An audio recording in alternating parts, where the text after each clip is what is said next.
ਵੱਡੇ ਕੰਮ ਕਰਦਾ ਹੈ ਉਹਦੇ ਕੋਲ ਆਈ ਤਾਂ ਉਹਨੇ ਆਪਣੇ ਚੇਲਿਆਂ ਨੂੰ ਆਖਿਆ, ਭੀੜ ਦੇ ਕਾਰਨ ਕਿ ਡੋਂਕੀ ਮੇਰੇ ਲਈ ਤਿਆਰ ਰਹੇ ਕਿ ਲੋਕ ਮੈਨੂੰ ਦਵਾ ਨਾ ਲੈਣ, ਕਿਉਂਕਿ ਉਹਨੇ ਬਹੁਤਿਆਂ ਨੂੰ ਚੰਗਿਆ ਕੀਤਾ ਸੀ। ਇੱਥੋਂ ਤੋੜੀ ਕਿ ਜਿੰਨੇ ਰੋਗੀ ਸਨ ਉਹਨੂੰ ਛੋਹਣ ਲਈ ਉਸ ਉੱਤੇ ਡਿੱਗਦੇ ਜਾਂਦੇ ਸਨ, ਅਤੇ ਭ੍ਰਿਸ਼ਟ ਆਦਮੀਆਂ ਨੇ ਜਾਂ ਉਹਨੂੰ ਵੇਖਿਆ ਤਾਂ ਉਹਦੇ ਅੱਗੇ ਡਿੱਗ ਪਏ, ਚੀਕਾਂ ਮਾਰ ਕੇ ਬੋਲੇ ਤੂੰ ਪਰਮੇਸ਼ਰ ਦਾ ਪੁੱਤਰ ਹੈ।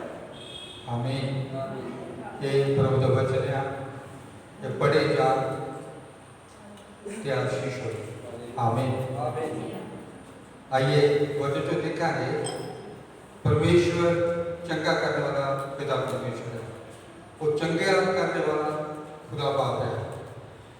वचन लिखा आया कि यहूदियां तो, यरूशलेम तो, दुनिया तो, यरदन के पारों, सूर से सैदा के नगरों को, बड़ी दूर दूर के नगरों को बड़ी भीड़ प्रभु यीशु मसीह के कोल आई, ये सुन के कि वो बड़े बड़े चंबे काम करता है।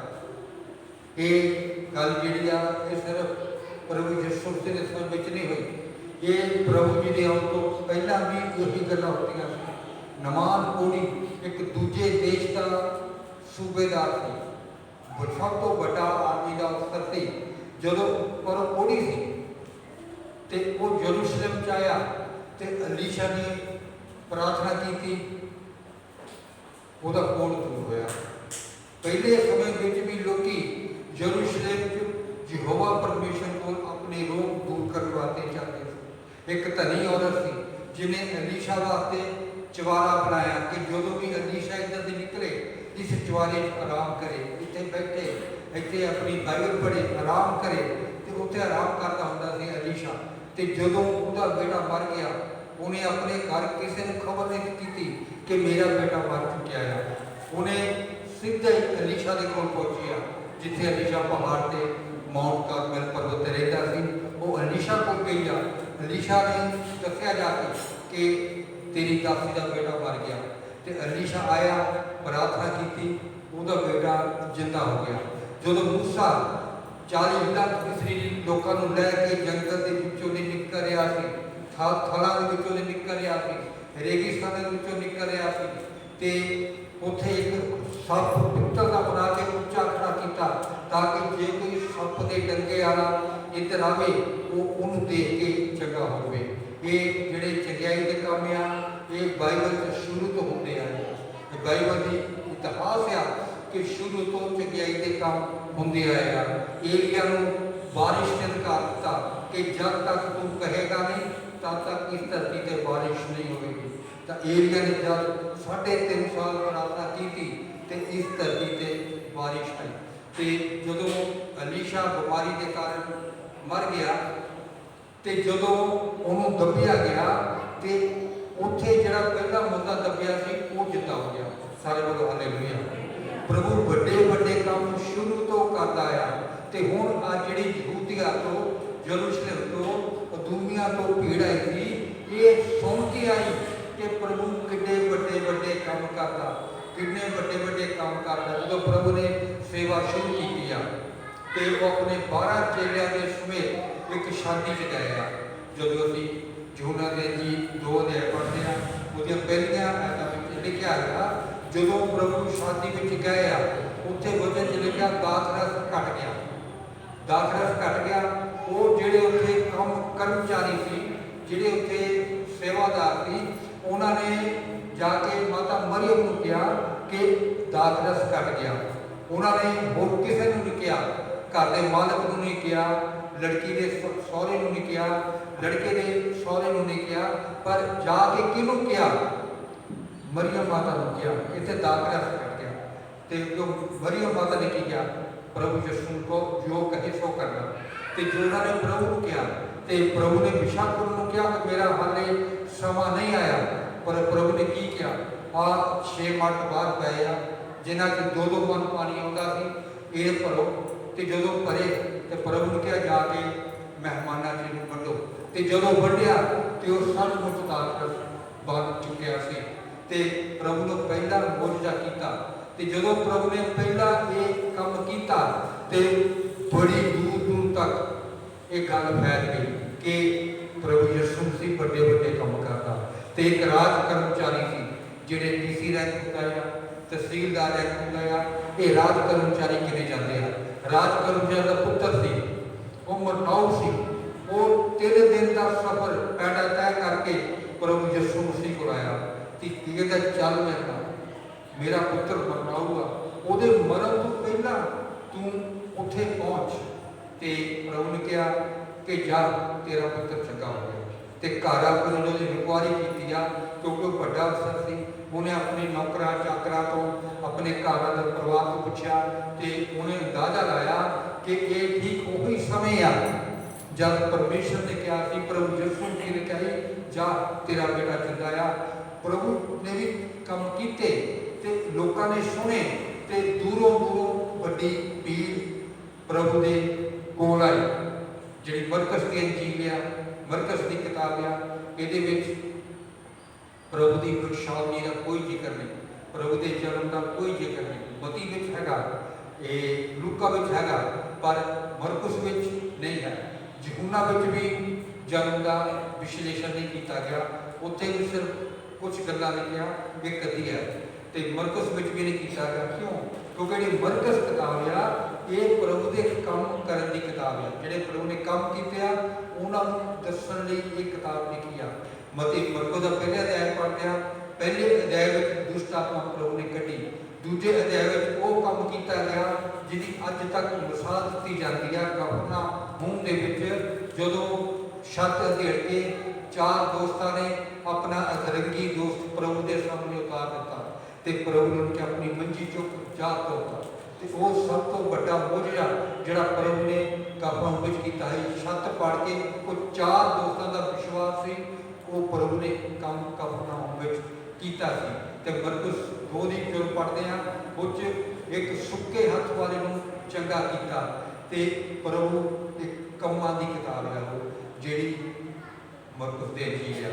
ਇਸੇ ਕਰਕੇ ਜਦੋਂ ਲੋਕਾਂ ਨੇ ਸੁਣਿਆ ਕਿ ਕਿੱਡੇ ਵੱਡੇ ਵੱਡੇ ਕੰਮ ਕਰਦਾ ਤੇ ਬੜੀ ਦੂਰ ਦੂਰ ਤੋਂ ਅਲੱਗ-ਅਲੱਗ ਸ਼ਹਿਰਾਂ ਤੋਂ ਉਹ ਦੌੜੇ ਆਏ ਤੇ ਪ੍ਰਭੂ ਦੇ ਕੋਲ ਆਏ। ਪ੍ਰਭੂ ਉਹ ਝੀਲ ਦੇ ਕਿਨਾਰੇ ਸੀ ਤੇ ਜੋ ਪ੍ਰਭੂ ਨੇ ਆਪਣੇ ਚੇਲਿਆਂ ਨੂੰ ਕਿਹਾ, ਇੱਕ ਛੋਟੀ ਕਿਸ਼ਤੀ ਤਿਆਰ ਰੱਖੋ, ਛੋਟੀ ਜਿਹੀ ਡੋਂਗੀ ਤਿਆਰ ਰੱਖੋ, ਤਾਂ ਕਿ ਜਦੋਂ ਲੋਕੀ ਮੇਰੇ ਤੇ ਡਿੱਗਣ ਤਾਂ ਮੈਂ ਇਹਨਾਂ ਲੋਕਾਂ ਥੱਲੇ ਦਬ ਨਾ ਜਾਵਾਂ, ਮੇਰਾ ਕੋਈ ਨੁਕਸਾਨ ਨਾ ਹੋਵੇ, ਮੈਂ ਇਸ ਨੁਕਸਾਨ ਤੋਂ ਬਚਾ, ਇਸ ਲਈ ਡੋਂਗੀ ਤਿਆਰ ਰੱਖੋ। ਚੇਲਿਆਂ ਨੂੰ ਕਿਉਂ ਕਿਹਾ ਗਿਆ? ਕਿਉਂਕਿ ਜਦੋਂ ਪ੍ਰਭੂ ਯਿਸੂ ਮਸੀਹ ਨੂੰ ਸਲੀਬ ਦਿੱਤੀ ਗਈ ਸੀ ਤਾਂ ਉਹਨਾਂ ਨੇ ਇਲਜ਼ਾਮ ਲਾਇਆ ਸੀ ਕਿ ਇਹ ਦੰਗਾ ਕਰਨ ਵਾਲਾ ਇਨਸਾਨ ਹੈ। ਤੇ ਜਦੋਂ ਪ੍ਰਭੂ ਦੇ ਲੋਕਾਂ ਨੇ ਦੇਖਣਾ ਸੀ, ਹੋ ਸਕਦਾ ਕੋਈ ਬਲ ਪ੍ਰਯੋਗ ਕਰਨਾ ਪੈਂਦਾ। ਤੇ ਪ੍ਰਭੂ ਨੇ ਇਸੇ ਕਰਕੇ ਚੇਲਿਆਂ ਨੂੰ ਕਿਹਾ ਇੱਕ ਛੋਟੀ ਕਿਸ਼ਤੀ ਤਿਆਰ ਰੱਖੋ, ਜੇ ਲੋਕੀ ਜ਼ਿਆਦਾ ਤੰਗ ਕਰਨਗੇ ਤੇ ਕਿਸ਼ਤੀ 'ਚ ਬੈਠ ਕੇ ਝੀਲ ਦੇ ਵਿੱਚ ਜਾ ਕੇ ਅਸੀਂ ਲੋਕਾਂ ਨੂੰ ਪ੍ਰਚਾਰ ਕਰ ਸਕਦੇ ਹਾਂ। ਇਸ ਕਰਕੇ ਛੋਟੀ ਕਿਸ਼ਤੀ ਤਿਆਰ ਕਰਨ ਲਈ ਪ੍ਰਭੂ ਨੇ ਆਪਣੇ ਚੇਲਿਆਂ ਨੂੰ ਕਿਹਾ। ਤੇ ਸਭ ਤੋਂ ਵੱਡੀ ਗੱਲ, ਪ੍ਰਭੂ ਨੇ ਉਹਨਾਂ ਲੋਕਾਂ 'ਚ ਆਸ਼ਾ ਜਗਾਈ ਜਿਹੜੇ ਲੋਕੀ ਬਿਮਾਰੀਆਂ 'ਚ ਸੀ, ਦੁੱਖਾਂ 'ਚ ਸੀ, ਪਰੇਸ਼ਾਨੀਆਂ 'ਚ ਸੀ। ਉਹਨਾਂ ਲੋਕਾਂ 'ਚ ਪ੍ਰਭੂ ਨੇ ਆਸ਼ਾ ਜਗਾਈ। ਲੋਕਾਂ ਨੇ ਸਮਾਚਾਰ ਸੁਣੇ, ਲੋਕਾਂ ਨੇ ਖਬਰਾਂ ਸੁਣੀਆਂ ਕਿ ਪ੍ਰਭੂ ਯਿਸੂ ਮਸੀਹ ਹੈ, ਉਹ ਵੱਡੇ ਵੱਡੇ ਕੰਮ ਕਰਦਾ, ਦੁਸ਼ਟ ਆਤਮਾ ਨਿਕਾਲਦਾ, ਉਹ ਲੰਗੜੇ ਚਲਾਉਂਦਾ, ਉਹ ਕੋੜਿਆਂ ਨੂੰ ਸ਼ੁੱਧ ਕਰਦਾ, ਉਹ ਅਧਰੰਗੀਆਂ ਨੂੰ ਉਠਾ ਕੇ ਚਲਾਏਗਾ, ਉਹ ਵੱਡੇ ਵੱਡੇ ਕੰਮ ਕਰਦਾ ਹੈ। ਪ੍ਰਭੂ ਨੇ ਉਹਨਾਂ ਲੋਕਾਂ 'ਚ ਆਸ਼ਾ ਜਗਾਈ। ਬੜੇ ਦੂਰ ਦੂਰ ਸ਼ਹਿਰ ਦੇ ਲੋਕਾਂ 'ਚ ਇੱਕ ਆਸ਼ਾ ਆਈ ਕਿ ਸੱਚਮੁੱਚ ਪ੍ਰਭੂ ਇਹ ਕੰਮ ਕਰਦਾ, ਆਈਏ ਅਸੀਂ ਵੀ ਪ੍ਰਭੂ ਯਿਸੂ ਮਸੀਹ ਕੋਲ ਚਲੀਏ। ਇਹ ਆਸ਼ਾ ਤਾਂ ਪ੍ਰਭੂ ਨੇ ਉਦੋਂ ਵੀ ਜਗਾ ਦਿੱਤੀ ਜਦੋਂ ਪ੍ਰਭੂ ਦਾ ਜਨਮ ਹੋਇਆ ਸੀ। ਜਦੋਂ ਪ੍ਰਭੂ ਦਾ ਜਨਮ ਹੋਇਆ, ਉਹ 'ਚ ਸੋਨਾ, ਮੁਰ ਤੇ ਲੋਬਾਨ, ਤਿੰਨੇ ਮਹਿੰਗੇ ਮੁੱਲ ਦੀਆਂ ਚੀਜ਼ਾਂ ਪ੍ਰਭੂ ਨੂੰ ਭੇਟ ਚੜਾਈਆਂ ਗਈਆਂ। ਜਦੋਂ ਅੰਗਰੇਜ਼ਾਂ ਨੇ ਸਾਡੇ ਦੇਸ਼ 'ਤੇ ਰਾਜ ਕੀਤਾ ਤੇ ਉਹਨਾਂ ਨੇ ਇੰਡੀਆ ਨੂੰ ਕੀ ਕਿਹਾ, ਇਹ ਸੋਨੇ ਦੀ ਚਿੜੀ। ਸਾਡੇ ਦੇਸ਼ 'ਚ ਸੋਨਾ ਬਹੁਤ ਹੁੰਦਾ ਸੀ।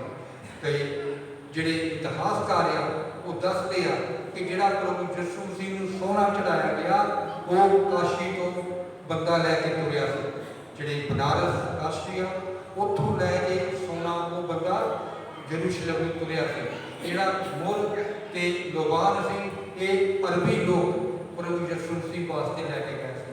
ਜਦੋਂ ਪ੍ਰਭੂ ਦਾ ਜਨਮ ਹੋਇਆ, ਉਹ ਤਾਰੇ ਨੇ ਪੂਰੀ ਦੁਨੀਆ 'ਚ ਤਾਰੇ ਨੇ ਖਬਰ ਦੇ ਦਿੱਤੀ ਕਿ ਇੱਕ ਰਾਜਾ ਪੈਦਾ ਹੋਣ ਵਾਲਾ ਹੈ। ਜਿਹੜੇ ਇਹਨਾਂ ਦਾ ਗਿਆਨ ਰੱਖਣ ਵਾਲੇ ਜੋਤਿਸ਼ ਸੀ। ਉਹਨਾਂ ਨੇ ਤਾਰਾ ਦੇਖ ਕੇ ਕਿਹਾ ਕਿਤੇ ਕੋਈ ਰਾਜਾ ਪੈਦਾ ਹੋਇਆ ਆ, ਤੇ ਉਹ ਰਾਜੇ ਨੂੰ ਢੂੰਡਣ ਚੱਲੇ। ਤੇ ਪ੍ਰਭੂ ਦਾ ਜਦ ਜਨਮ ਹੋਇਆ ਉਦੋਂ ਹੀ ਪ੍ਰਭੂ ਦੀ ਜਿਹੜੀ ਖੁਸ਼ਖਬਰੀ ਸੀ ਇਹ ਪੂਰੀ ਦੁਨੀਆ 'ਚ ਫੈਲ ਗਈ। ਇੱਕ ਇੱਕ ਦੁਨੀਆ ਦੇ ਕੋਨੇ 'ਚ ਸਤਾਰਾ ਗਿਆ, ਉਹਨੇ ਖੁਸ਼ਖਬਰੀ ਫੈਲਾਈ ਕਿ ਕੋਈ ਰਾਜਾ ਪੈਦਾ ਹੋਇਆ। ਪਰ ਉਹ ਦੁਨਿਆਵੀ ਰਾਜਾ ਨਹੀਂ ਸੀ, ਉਹ ਸਾਡਾ ਆਤਮਿਕ ਪਿਤਾ ਸੀ, ਆਤਮਿਕ ਸਾਡਾ ਉਹ ਰਾਜਾ ਪੈਦਾ ਹੋਇਆ ਸੀ। ਜਦੋਂ ਅਫਰੀਕਾ 'ਚ ਪ੍ਰਚਾਰ ਸ਼ੁਰੂ ਕੀਤਾ, ਅਫਰੀਕਾ 'ਚ ਲੋਕੀ ਕੀ ਕਰਦੇ ਸੀ? ਆਦਮਖੋਰ ਲੋਕੀ ਸੀ, ਉਹ ਇਨਸਾਨ ਨੂੰ ਮਾਰ ਕੇ ਪਕਾ ਕੇ ਖਾ ਜਾਂਦੇ ਸੀ। ਤੇ ਜਦੋਂ ਉੱਥੇ ਪ੍ਰਚਾਰ ਸ਼ੁਰੂ ਕੀਤਾ, ਉੱਥੇ ਜਿਹੜੇ ਪ੍ਰਚਾਰਕ ਗਏ ਆ, ਉੱਥੇ ਜਿਹੜੇ ਇਵੈਂਜਲਿਸਟ ਗਏ ਆ, ਉਹਨਾਂ ਨੇ ਕੀ ਕਰਨਾ? ਸਭ ਤੋਂ ਪਹਿਲਾਂ ਉਹਨਾਂ ਨੂੰ ਬੱਕਰਿਆਂ ਦੀਆਂ ਫੋਟੋ ਦਿਖਾਉਣੀਆਂ, ਇਹ ਜਿਹੜੇ ਖਾਣ ਵਾਲੇ ਜਾਨਵਰ ਆ ਉਹਨਾਂ ਦੀਆਂ ਫੋਟੋ ਦਿਖਾਉਣੀਆਂ, ਤੇ ਉਹਨਾਂ ਨੂੰ ਫੋਟੋ ਦਿਖਾ ਦਿਖਾ ਕੇ ਸਮਝਾਉਣਾ ਕਿ ਜਿਹੜਾ ਤੁਸੀਂ ਕੰਮ ਕਰਦੇ ਆ ਇਹ ਗਲਤ ਆ, ਇਹ ਆਦਮਖੋਰ ਬਣਨਾ ਇਹ ਗਲਤ ਗੱਲ ਆ, ਇਹ ਪਾਪਮय ਜੀਵਨ ਆ। ਤੇ ਜਦੋਂ ਉਹਨਾਂ ਲੋਕਾਂ ਨੇ ਦੱਸਿਆ, ਉਹਨਾਂ ਲੋਕਾਂ ਨੂੰ ਇਹ ਦੱਸਿਆ ਕਿ ਇਹ ਬੱਕਰਾ ਆ, ਇਹ ਮੁਰਗਾ ਆ, ਇਹ ਚੀਜ਼ਾਂ ਅਸੀਂ ਖਾ ਸਕਦੇ ਆ, ਪਰ ਜਿਹੜਾ ਤੁਸੀਂ ਕੰਮ ਕਰਦੇ ਆ ਇਹ ਗਲਤ ਕਰਦੇ ਆ। ਤੇ ਉਹਨਾਂ ਲੋਕਾਂ ਤੇ ਚੀਜ਼ ਦਾ ਅਸਰ ਹੋਇਆ, ਤੇ ਉਹਨਾਂ ਲੋਕਾਂ ਅੰਗਰੇਜ਼ਾਂ ਨੇ ਇਸ ਤਰੀਕੇ ਨਾਲ ਪ੍ਰਚਾਰ ਕੀਤਾ, ਆਪਣੀ ਜਾਨ ਵੀ ਬਚਾਈ, ਤੇ ਉਹਨਾਂ ਲੋਕਾਂ ਦੀ ਸਮਝ ਵਿੱਚ ਗੱਲ ਪਾਤੀ ਕਿ ਤੁਸੀਂ ਗਲਤ ਰਸਤੇ ਜਾ ਰਹੇ ਆ, ਤੁਹਾਨੂੰ ਰਸਤਾ ਬਦਲੀ ਕਰਨ ਦੀ ਜ਼ਰੂਰਤ ਆ। ਤੇ ਅੱਜ ਅਫਰੀਕਾ ਦੇ ਵਿੱਚ ਸਭ ਤੋਂ ਵੱਡਾ ਚਰਚ ਬਣ ਰਿਹਾ, ਕਿਉਂਕਿ ਉੱਥੇ ਬਹੁਤ ਸਾਰੇ ਲੋਕ ਪ੍ਰਭੂ ਦੇ ਪਿੱਛੇ ਚੱਲ ਪਏ। ਤੇ ਬਚਨ ਅੱਗੇ ਹੀ ਲਿਖਿਆ ਕਿ ਦੁਸ਼ਟ ਆਤਮੇ ਪ੍ਰਭੂ ਨੂੰ ਪਹਿਚਾਨਦੇ ਸੀ। ਜਿਹੜੇ ਦੁਸ਼ਟ ਆਤਮੇ ਸੀ ਉਹ ਚਿਲਾ ਕੇ ਕਹਿੰਦੇ ਸੀ ਤੂੰ ਪਰਮੇਸ਼ਵਰ ਦਾ ਪੁੱਤਰ ਆ। ਜਿਹੜੀ ਗੱਲ ਪਤਰਸ ਨੇ 2.5 ਸਾਲ ਪ੍ਰਭੂ ਦੇ ਨਾਲ ਰਹਿੰਦੇ ਹੋਏ ਉਸ ਤੋਂ ਬਾਅਦ ਕਹੀ ਕਿ ਤੂੰ ਜਿਉਂਦੇ ਪਰਮੇਸ਼ਵਰ ਦਾ ਪੁੱਤਰ ਆ, ਦੁਸ਼ਟ ਆਤਮੇ ਨੇ ਸਭ ਤੋਂ ਪਹਿਲਾਂ ਕਹਿਣਾ ਸ਼ੁਰੂ ਕਰਤਾ ਕਿ ਤੂੰ ਪਰਮੇਸ਼ਵਰ ਦਾ ਪੁੱਤਰ ਆ। ਜਦੋਂ ਪ੍ਰਭੂ ਯਿਸੂ ਦੀ ਮਰਕਜ਼ ਦੀ 5:7 ਚ ਪੜ੍ਹਦੇ ਆ, ਇੱਕ ਨੌਜਵਾਨ ਸੀ ਜਿਹੜਾ ਆਪਣੇ ਜਿਸਮ ਨੂੰ ਪੱਥਰਾਂ ਨਾਲ ਕੈਦ ਕਰਦਾ ਸੀ। ਤੇ ਜਦੋਂ ਪ੍ਰਭੂ ਯਿਸੂ ਸੀ ਝੀਲ ਦੇ ਪਾਰ ਗਿਰਸੇਨੀਆ ਦੇ ਦੇਸ਼ ਵਿੱਚ ਉਸ ਨੌਜਵਾਨ ਕੋਲ ਪਹੁੰਚਿਆ, ਤੇ ਜਦੋਂ ਉਸ ਨੌਜਵਾਨ ਨੇ ਪੁੱਛਿਆ ਕਿ ਤੂੰ ਕੌਣ ਆ, ਤੁਸੀਂ ਕਿੱਥੋਂ ਆਏ ਆ, ਤੇ ਉਹਨਾਂ ਦੁਸ਼ਟ ਆਤਮਾ ਨੇ ਕਿਹਾ ਅਸੀਂ ਲਸ਼ਕਰ ਆ, ਕਿਉਂਕਿ ਅਸੀਂ ਬਹੁਤ ਸਾਰੇ ਹੈਗੇ ਇਹਦੇ ਵਿੱਚ। ਤੇ ਪ੍ਰਭੂ ਨੇ ਉਹਨਾਂ ਨੂੰ ਕੱਢਿਆ, ਤੇ ਉਹਨਾਂ ਨੇ ਕੀ ਮਰਕਜ਼ ਦੀ 7 ਚ ਕੀ ਕਿਹਾ? ਤੂੰ ਸਮੇਂ ਤੋਂ ਪਹਿਲਾਂ ਸਾਨੂੰ ਦੁੱਖ ਦੇਣ ਕਿਉਂ ਆ ਗਿਆ? ਇਹਦਾ ਮਤਲਬ ਜਿਹੜੇ ਦੁਸ਼ਟ ਆਤਮੇ ਸੀ ਉਹਨਾਂ ਨੂੰ ਵੀ ਪਤਾ ਸੀ ਕਿ ਸਾਨੂੰ ਵੀ ਇਹ ਅੱਗ ਦੀ ਝੀਲ ਸੁੱਟਿਆ ਜਾਣਾ। ਉਹਨਾਂ ਨੂੰ ਪਤਾ ਸੀ, ਉਹ ਪ੍ਰਭੂ ਦੇ ਵਚਨ ਨੂੰ ਜਾਣਦੇ ਸੀ, ਪ੍ਰਭੂ ਦੇ ਵਚਨ ਨੂੰ ਇਹ ਚੰਗੀ ਤਰ੍ਹਾਂ ਜਾਣਦੇ ਸੀ ਕਿ ਅੰਤਮ ਦਿਨ ਸਾਨੂੰ ਅੱਗ ਦੀ ਝੀਲ ਵਿੱਚ ਸੁੱਟਣਾ ਹੈ। ਤੇ ਇਸੇ ਕਰਕੇ ਉਹਨਾਂ ਨੇ ਕੀ ਕਿਹਾ ਕਿ ਤੂੰ ਸਮੇਂ ਤੋਂ ਪਹਿਲਾਂ ਸਾਨੂੰ ਦੁੱਖ ਦੇਣ ਕਿਉਂ ਆ ਗਿਆ? ਉਹ ਪ੍ਰਭੂ ਦੇ ਵਚਨ ਨੂੰ ਜਾਣਦੇ ਸੀ ਪਰ ਉੱਤੇ ਚੱਲਦੇ ਨਹੀਂ ਸੀ, ਉੱਤੇ ਅਮਲ ਨਹੀਂ ਕਰਦੇ ਸੀ। ਜੇ ਅਮਲ ਕਰਦੇ ਹੁੰਦੇ ਤਾਂ ਦੁਸ਼ਟ ਆਤਮੇ ਨਾ ਆਉਂਦੇ। ਪਰ ਅਸੀਂ ਆਪਣੇ ਆਪ ਨੂੰ ਦੇਖਣਾ ਹੈ, ਅਸੀਂ ਪ੍ਰਭੂ ਦਾ ਵਚਨ ਸੁਣਨਾ ਆ, ਉੱਤੇ ਅਮਲ ਕਰਨਾ। ਤੇ ਜਿੱਦਾਂ ਪ੍ਰਭੂ ਦਾ ਵਚਨ ਕਹਿੰਦਾ ਤੂੰ ਮੈਨੂੰ ਜਾਣਦਾ ਆ ਤੇ ਕੀ ਮੈਨੂੰ ਪਹਿਚਾਨਦਾ ਵੀ ਆ। ਅਸੀਂ ਪ੍ਰਭੂ ਨੂੰ ਜਾਣਨਾ ਆ ਤੇ ਉਹਨੂੰ ਪਹਿਚਾਨਣਾ ਵੀ ਆ। ਪੜ੍ਹੀਏ 2 ਕਰੰਥੀਆਂ 3 ਅਧਿਆਇ ਉਹਦੀ 2 ਔਰ 3 ਹੈ। 2 ਕਰੰਥੀਆਂ 2 ਅਧਿਆਇ ਉਹਦੀ 2 ਤੇ 3 ਹੈ। ਜੇ ਮੈਂ ਤੁਹਾਨੂੰ ਦੁਖੀ ਕਰਾਂ ਤਾਂ ਉਹਦੇ ਬਿਨਾਂ ਜਿਹਨੂੰ ਮੈਂ ਦੁਖੀ ਕੀਤਾ ਮੇਰਾ ਪ੍ਰਸੰਨ ਕਰਨ ਵਾਲਾ ਕੌਣ ਹੈ? ਅਤੇ ਮੈਂ ਉਹ ਗੱਲ ਲਿਖੀ ਸੀ 2 ਕਰੰਥੀਆਂ 3 ਅਧਿਆਇ ਸਾਡੀ ਚਿੱਠੀ ਤੁਸੀਂ ਹੋ ਜਿਹੜੀ ਸਾਡੇ ਹਿਰਦਿਆਂ ਵਿੱਚ ਲਿਖੀ ਹੋਈ ਹੈ, ਜਿਹਨੂੰ ਸਭੇ ਮਨੁੱਖ ਜਾਣਦੇ ਤੇ ਪੜ੍ਹਦੇ ਹਨ। ਪ੍ਰਤੱਖ ਹੈ ਕਿ ਤੁਸੀਂ ਮਸੀਹ ਦੀ ਚਿੱਠੀ ਹੋ ਜਿਹੜੀ ਸਾਡੀ ਸ਼ਹਿਰ ਦੇ ਰਾਹੀਂ ਸਿਆਹੀ ਨਾਲ ਨਹੀਂ ਸਗੋਂ ਅਕਾਲ ਪੁਰਖ ਦੇ ਆਤਮਾ ਨਾਲ ਲਿਖੀ ਹੋਈ ਹੈ, ਪੱਥਰ ਦੀਆਂ ਪੱਟੀਆਂ ਉੱਤੇ ਨਹੀਂ ਸਗੋਂ ਮਾਸ ਰੂਪੀ ਹਿਰਦੇ ਦੀਆਂ ਪੱਟੀਆਂ ਉੱਤੇ। ਸਾਰੇ ਬੋਲੋ ਹਾਲੇਲੂਇਆ। ਹੁਣ ਇਹ ਸੰਤ ਪੌਲੁਸ ਕਹਿੰਦੇ ਸਾਡੀ ਪੱਤਰੀ ਤੁਸੀਂ ਆ ਜਿਹੜੀ ਸਾਡੇ ਦਿਲਾਂ ਤੇ ਲਿਖੀ ਪਵਿੱਤਰ ਆਤਮਾ ਦੇ ਦੁਆਰਾ। ਇਹ ਅਸੀਂ ਜਿਹੜੀ ਪੱਤਰੀ ਸੰਤ ਪੌਲੁਸ ਨੇ ਲਿਖੀ ਆ, ਉਹ ਕਹਿੰਦਾ ਸਾਡੀ ਪੱਤਰੀ ਤਾਂ ਤੁਸੀਂ ਆ ਜਿਹਨੂੰ ਲੋਕਾਂ ਨੇ ਪੜ੍ਹਨਾ, ਲੋਕਾਂ ਨੇ ਦੇਖਣਾ, ਲੋਕਾਂ ਨੇ ਸੁਣਨਾ, ਲੋਕਾਂ ਨੇ ਵਿਚਾਰ ਕਰਨੀ। ਸੱਚਮੁੱਚ ਇਹ ਪ੍ਰਭੂ ਦੇ ਲੋਕ ਆ। ਕਿਉਂ? ਕਿਉਂਕਿ ਉਹਨਾਂ ਨੇ ਉਹਦਾ ਚੱਲਣਾ ਦੇਖਣਾ। ਉਹ ਪ੍ਰਭੂ ਨੂੰ ਜਾਣਦੇ ਵੀ ਆ प्रभु ਨੂੰ ਪਹਿਚਾਨਦੇ ਵੀ ਆ। ਉਹਨਾਂ ਲੋਕਾਂ ਨੇ ਇਹ ਚੀਜ਼ ਦੇਖਣੀ ਆ ਕੀ ਲਿਖਿਆ, हमारी पत्री तुम ही हो जो हमारे हृदय पर लिखी हुई है। उसे सब मनुख पहचानते और पढ़ते हैं। उन्होंने मनुखा ने पहचानना कितना सानू साडे चाल चलन तो, साडे सोच विचार तो, साडे बोल चाल तो उन्होंने सानू पहचाना। ये सचमुच प्रभु के लोग आ, ये सचमुच प्रभु के पिछे पिछे चलने वाले लोग है, सचमुच प्रभु दी राहां ते अमल करने वाले लोग आ। उन्होंने इस तरीके नाल सानू पहचानना है, इस तरीके नाल सानू जानना है। ये साडे विश्वासी आ मोनू भाजी बैठे, इन्होंने अपने मालिक को क्या मैंने छुट्टी चाहिए, मेरे पेट में दर्द है, मैं ये दिखाना है। तो उन्हें अगे की कहा कि तू एक मसीही आ, तू प्रभु भोजन लेना। इन्हें क्या मैं लेना आया। तेने अगली बार प्रभु भोजन विश्वास आया तो पेट दर्द दूर होया। हालेलुया। इधर ते ये प्रभु का वचन अमल करता है। वचन की कहता कि साडी पत्री तुसी आ जिहड़ी तुहाडे दिलां ते लिखी गई है। वचन प्रभु दे साडे दिलां ते लिखे गए, ये प्रभु दे विचार प्रभु दे ख्याल साडे दिलां ते लिखे गए। ये प्रगट तुम मसीह की पत्री हो जिसको हमने सेवकों के समान लिखा। ये पौलुस कहते हैं मसीह की पत्री तुसी आ, असीं सब मसीह की पत्रियां, मसीह दी गल्लां साडे दिलां ते लिखी। जिदा पत्रियां च गल्लां लिखिया आ उदां मसीह दी गल्लां साडे दिलां ते लिखियां होणीਆਂ ਚਾਹੀਦੀਆਂ।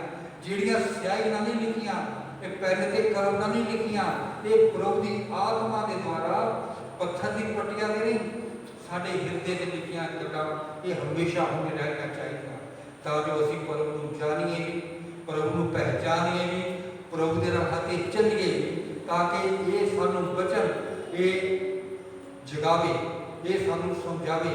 ਇਸੇ ਕਰਕੇ ਇਬਰਾਨੀਆਂ 'ਚ ਲਿਖਿਆ ਕਿ 3 ਅਧਿਆਇ 7 ਤੇ 8 ਵਿੱਚ ਅੱਜ ਜੇਕਰ ਤੁਸੀਂ ਉਸ ਦਾ ਵਚਨ ਸੁਣੋ ਤੇ ਆਪਣੇ ਮਨਾਂ ਨੂੰ ਕਠੋਰ ਨਾ ਕਰੋ, ਜਿੱਦਾਂ ਗਰੀਬਾ ਤੇ ਮੂਸਾ ਵਿੱਚ ਉਹ ਮੂਸਾ ਨਾਲ ਲੋਕ ਨਿਕਲੇ ਸੀ ਉਹਨਾਂ ਨੇ ਕੀਤਾ ਸੀ, ਆਪਣਾ ਮਨ ਨੂੰ ਕਠੋਰ ਨਹੀਂ ਕਰਨਾ।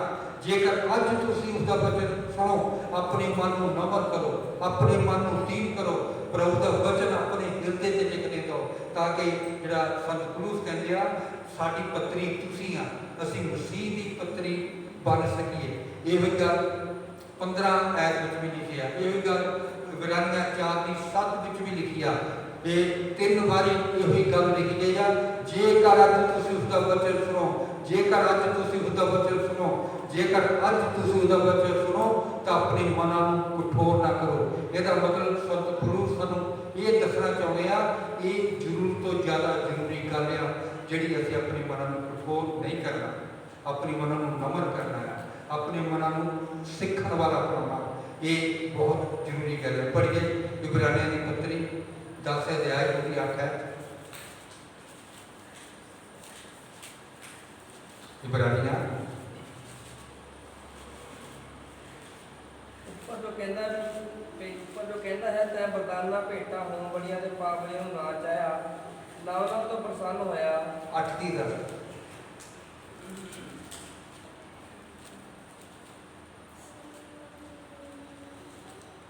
ਇਹ ਉਹ ਨਿਯਮ ਹੈ ਜਿਹੜਾ ਮੈਂ ਇਜ਼ਰਾਈਲ ਦੇ ਘਰਾਣੇ ਨਾਲ ਬੰਨਾਂਗਾ। ਉਹਨਾਂ ਦੇ ਮੂਲ ਪ੍ਰਭੂ ਆਖਦਾ ਹੈ, ਮੈਂ ਆਪਣਾ ਕਾਨੂੰਨ ਉਹਨਾਂ ਦੇ ਮਨਾਂ ਵਿੱਚ ਪਾਵਾਂਗਾ ਅਤੇ ਉਹਨਾਂ ਦੇ ਹਿਰਦਿਆਂ ਉੱਤੇ ਉਹਨਾਂ ਨੂੰ ਲਿਖਾਂਗਾ। ਮੈਂ ਉਹਨਾਂ ਦਾ ਪਰਮੇਸ਼ਰ ਹੋਵਾਂਗਾ ਤੇ ਉਹ ਮੇਰੀ ਪ੍ਰਜਾ ਹੋਣਗੇ। ਹਰ ਕੋਈ ਆਪਣੇ ਬਦਲੇ ਨੂੰ ਨਹੀਂ ਸਿਖਾਵੇਗਾ, ਨਾ ਹਰ ਕੋਈ ਆਪਣੇ ਭਾਈ ਨੂੰ ਇਹ ਕਹਿ ਕੇ ਪ੍ਰਭੂ ਨੂੰ ਜਾਣੋ, ਤੂੰ ਜੋ ਸਭ ਮੈਨੂੰ ਜਾਣਨਗੇ। ਉਹਨਾਂ ਦੇ ਛੋਟੇ ਤੋਂ ਲੈ ਕੇ ਵੱਡੇ ਤੀਕ ਮੈਂ ਉਹਨਾਂ ਦੇ ਧਰਮ ਅਤੇ ਤਰਫਾਂ ਹੋਵਾਂਗਾ ਅਤੇ ਉਹਨਾਂ ਦੇ ਪਾਪਾਂ ਨੂੰ ਫੇਰ ਕਦੇ ਚੇਤੇ ਨਾ ਕਰਾਂਗਾ। ਆਮੀਨ ਆਮੀਨ। ਬੋਲੋ ਆਮੀਨ। ਹਾਲੇਲੂਇਆ। ਹੁਣ ਪ੍ਰਭੂ ਦਾ ਵਚਨ ਕੀ ਕਹਿੰਦਾ ਕਿ ਮੈਂ ਆਪਣਾ ਵਚਨ ਉਹਨਾਂ ਦੇ ਦਿਲਾਂ ਤੇ ਲਿਖਾਂਗਾ, ਉਹ ਮੇਰੇ ਲੋਕ ਹੋਣਗੇ, ਮੈਂ ਉਹਨਾਂ ਦਾ ਪਰਮੇਸ਼ਰ ਹੋਵਾਂਗਾ ਤੇ ਉਹ ਸਾਡਾ ਵਾਚਾ ਬਣੇਗਾ, ਸਾਡੇ ਤੇ ਵਾਅਦਾ ਕਰੇਗਾ ਕਿ ਜਿੱਥੇ ਮੈਂ ਰਹਿਣਾ ਉੱਥੇ ਅਸੀਂ ਵੀ ਰਹਿਣਾ। ਕਿ ਮੈਂ ਉਹਨਾਂ ਨੇ ਇੱਕ ਵਾਚਾ ਬਣਾਂਗਾ। ਕੀ ਕਹਿੰਦਾ ਕਿ ਜਿਹੜੀ ਉਹਨਾਂ ਦੇ ਬਾਪ ਦਾਦੇ ਨਾਲ ਵਾਚਾ ਬਣੀ ਸੀ ਉੱਦਾਂ ਦੀ ਨਹੀਂ, ਇੱਕ ਨਵੀਂ ਵਾਚਾ ਬਣਾਂਗਾ ਕਿ ਉਹ ਮੇਰੇ ਲੋਕ ਹੋਣਗੇ, ਮੈਂ ਉਹਨਾਂ ਦਾ ਪਰਮੇਸ਼ਰ ਹੋਵਾਂਗਾ। ਮੈਂ ਉਹਨਾਂ ਦੀ ਹਰ ਕਮੀ, ਹਰ ਘਟੀ, ਹਰ ਬਿਮਾਰੀ, ਹਰ ਪਰੇਸ਼ਾਨੀ ਉਹਨਾਂ ਦੇ ਨਾਲ ਖੜਾ ਹੋਵਾਂਗਾ, ਉਹਨਾਂ ਦੀ ਹਰ ਜ਼ਰੂਰਤ ਨੂੰ ਦੇਖਾਂਗਾ ਤੇ ਪੂਰੀ ਕਰਾਂਗਾ। ਸਭ ਤੋਂ ਪਹਿਲਾਂ ਉਹਦੇ ਵਚਨ ਦੀ ਖੋਜ ਕਰੋ, ਉਹਦੇ ਵਚਨ ਤੇ ਮਨਨ ਕਰੋ, ਬਾਕੀ ਸਾਰੀਆਂ ਚੀਜ਼ਾਂ ਤੁਹਾਨੂੰ ਦਿੱਤੀਆਂ ਜਾਣਗੀਆਂ। ਆइए पढ़े पहला करंथियां 1:18 लिखा आ सलीब की कथा पढ़िए आखिर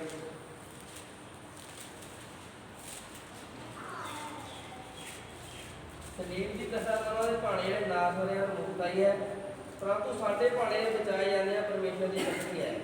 सारे बोलो हालेलुया, सारे बोलो हालेलुया। सलीब की कथा उन्होंने लोगों ने जिन्होंने नाश होना मूर्खताई आ, वो लोग सानू मूर्ख कहते हैं, सानू कई तरह की उपलब्धियां दसते हैं, सानू गलत कहते हैं, बहुत अजीब अजीब गल्लां साडे बारे बनाते हैं। उन्होंने वास्ते ये सलीब मूर्खताई आ, पर जिहड़े लोगों ने उद्धार पाना, जिहड़े लोगों ने प्रभु तो चंगाई पाउणी आ, जिहड़े लोगों ने प्रभु तो आशीष पाउणी आ, ये सलीब जिहड़ी आ ये परमेश्वर की बरकत है, ये परमेश्वर की दया आ।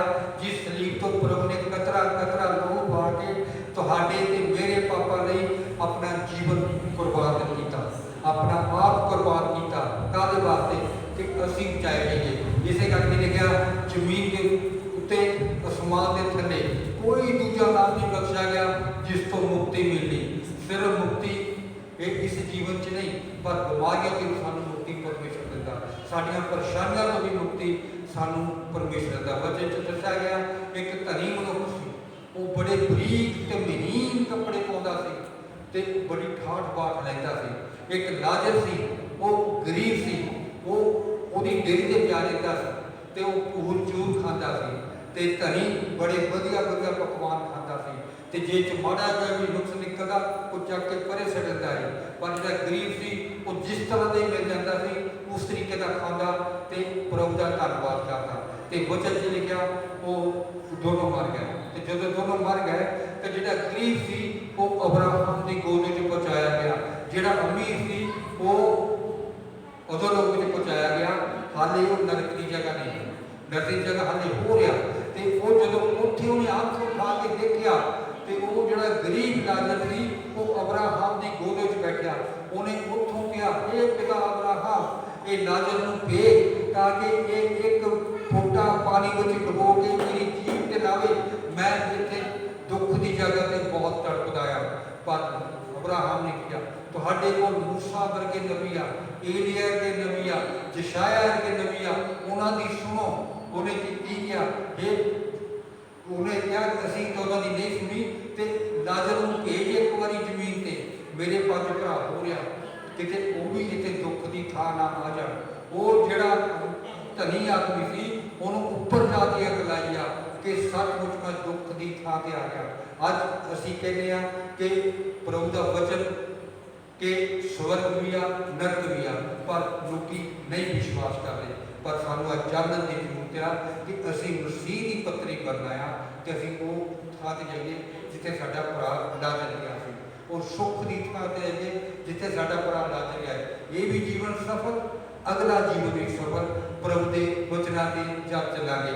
नथानियल जब प्रभु यीशु मसीह को फिलिप्स नथानियल लैके आया तो जो प्रभु के कोल नथानियल पहुंचा तो प्रभु ने की किया कि उस तो पहला कि तेन फिलिप्स मिलिया तू दरख्त के थले बैठा सी, तेन मैं उदों देखा सी। तो नथानियल कहा सचमुच प्रभु जी तुसी परमेश्वर होके आया, तुसी परम पिता परमेश्वर के पुत्र आ। सचमुच उसी समय पहचान कर नथानियल कि जिन्होंने असीं उडीक रहे सी सचमुच यही परमेश्वर आ जिन्हें धरती उत्ते आउणा सी। सो अज सानूं जरूरत है असीं प्रभु के वचन नूं समझीए। ये सानूं आत्मिक चंगाई दिंदा आ, सानूं ये शरीरक चंगाई दिंदा। असीं प्रभु के वचनां दे पिछे चलांगे। प्रभु ने साडी वास्ते अपनी पिठ ते 39 कोड़े खाधे, साडियां जानलेवा बीमारियां नूं सलीब के रुख ते टंग दिता ताकि वो बीमारियां जिहड़ियां मिस्रियां ते भेजियां सी वो साडे घरां दे विच बढ़न बिना वो साडे तो हमेशा दूर है। सो अज सानूं जरूरत आ असीं प्रभु की पत्री बणीए। जेकर अज असीं इस वचन सुणीए अपने मनां नूं कठोर ना करिए, असीं अपने मनां नूं नम्र करिए, दीन बणीए, उस अमीर बंदे वांगू अपना मन कठोर ना करिए। वचन उहदे तक ही पहुंचिया सी पर उन्हें सुनिया नहीं। असीं धन लोकी हां, प्रभु सानूं वचन सुना रहे हैं, प्रभु सानूं वचन दे रहे हैं, प्रभु वचन साडे मनां ते पा रहे हैं। अपने हिरदे मास का हिरदे बनाइए, ਤਾਂ ਕਿ ਪ੍ਰਭੂ ਦਾ ਵਚਨ ਸਾਡੇ ਚ ਮਨਾਂ ਚ ਵਸੇ, ਅਸੀਂ ਉਹਦੇ ਯੋਗ ਹੋਈਏ ਤੇ ਉਹ ਸਾਡਾ ਪਰਮੇਸ਼ਰ। ਇਹ ਪ੍ਰਭੂ ਦਾ ਵਚਨ ਇਹ ਪੜ੍ਹੇ ਜਾਣ, ਸੁਣੇ ਜਾਣ ਤੇ ਆਸ਼ੀਸ਼। ਆਮੀਨ।